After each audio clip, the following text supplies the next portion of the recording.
Hey, you guys, Coach Liz here. All right, I want to talk to you about element 5. We're still on element 5 this week in your life book. We have really been focusing on the mindset because it's so key. So in element 5, it talks about how to become pro at your habits. Dr. A calls it unconscious competence, like you're competent in an area without even realizing it. That is a habit that's automatic.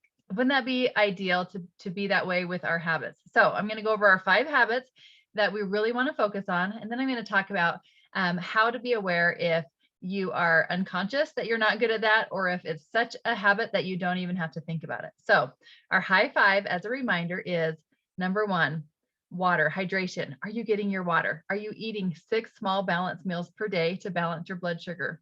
Are you getting exercise? If you're not exercising yet, let's talk about starting something. It doesn't have to be big, but that's just a habit that will lead to lifelong health.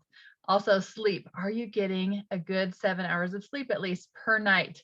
That's important. And then we've been really focusing on your mindset, because your mind and your body always have to match up. So working on your mindset is so key to recognize triggers, emotional eating, how you manage your stress, all of those things that really affect your health.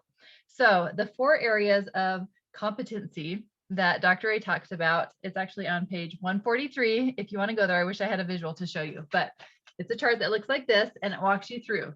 The first one is unconscious incompetence. So some things we don't even realize that we don't do, like drinking water. Maybe you don't drink any water during the day. My mother-in-law is actually like this. She doesn't drink any water. Don't tell her I told you. She just drinks Diet Coke. She probably doesn't even realize that she doesn't drink water. So it's very incompetent. She doesn't even think about it. Or exercise. Maybe you never exercise and you never even think about exercising. You're very unconscious to that habit. So that is first. Then we need to move into conscious incompetence, like knowing that you're not good at that habit, actually realizing that, wow, I don't drink any water. I really need to get better at it. Being aware. That is key, to be aware of what you want to change. Then we move to conscious competence. It means that you're good at it, but you really have to work at it. Maybe you have to set an alarm on your phone as a reminder. Maybe you always have to make sure to remind yourself to get your water, that you have to set out reminders to exercise, like you have to set out your clothes or you won't do it. Like you have to be very, very diligent and conscious about doing those habits to stick with those. That is conscious competence. That is where we're really working on forming those habits. And you guys, as we do this longer, as we keep practicing, we build new roads in our brain until we get to the point of unconscious competence. That is where we're on autopilot. We don't even have to think about it, that we just do it without even thinking. It just becomes who we are.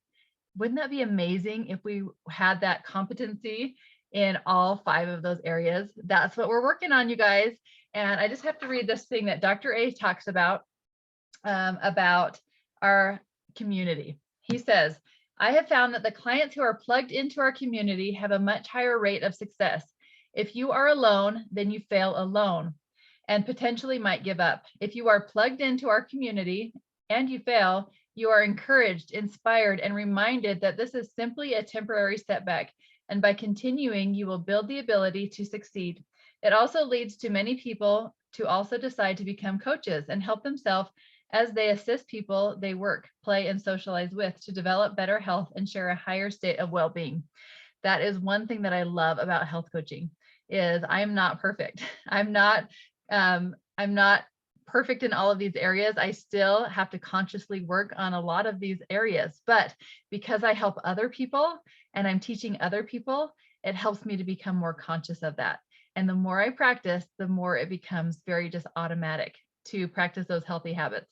So if you're not plugged into the community, whether it be in our secret Facebook groups, if you do not surround yourself with other like-minded people getting healthy with you, if you're not checking in with your coach every week, or if you're not helping others on their journey, think about that, how you might step up your community to help you become more conscious and more automatic in those habits. Those 5 habits: water, so hydration, balanced fuelings every 3 hours, exercise, sleep, mindfulness, and Dr. A adds in community. It's so important for lifelong health. So those are just quick reminders for you to think about where you are in those areas. If you are unconsciously incompetent in one of those areas, evaluate yourself. If you're consciously incompetent, like if you know that you're not good at those areas and you're not doing it, or consciously competent, meaning that you are working on that consciously, setting goals and setting reminders and working. And when you fail, you pick yourself up and you keep going. Or hopefully we'll get to the point that we are unconsciously competent, that we do it without even thinking. It's just a habit that we don't even have to think about, that it's just automatic. That is where you have become pro in one of those areas. So we got to keep working until we become unconsciously competent. So that just gives you something to think about with those areas of health and your community. If you could plug in a little bit more, that is going to help you even further those habits into lifelong habits. So I hope you guys have a great week, and we'll talk to you next week.